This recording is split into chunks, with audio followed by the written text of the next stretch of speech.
with a breaking news alert.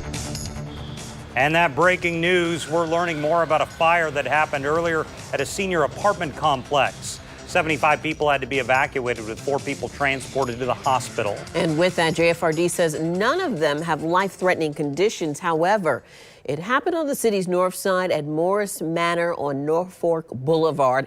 That's where News4Jax reporter Khalil Maycock is trying to get the very latest. Khalil, what do you know so far about this fire? Yeah, right now we can tell you that that scene has pretty much cleared. When we got out here, there were multiple JFRD and multiple police cars out here. And they were out here because if you look over there on the second floor, there is some fire damage around some windows. And that is where that fire started. Now, JFRD says they were called out here around 3 this afternoon. And this is what the Morris Manor apartments looked like earlier. More than a dozen JFRD vehicles on the scene. They were called out here because of a fire. They say 3 units were impacted by the fire, and you can see smoke coming from the second floor of the building.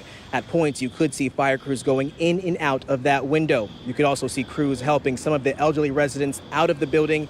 Now, JFRD says they had to evacuate 75 elderly people who lived at the nursing home. 4 were transported to the hospital with non-life-threatening conditions. And News4Jax spoke with a woman who rushed out here when she heard of the fire to see how her sister was doing.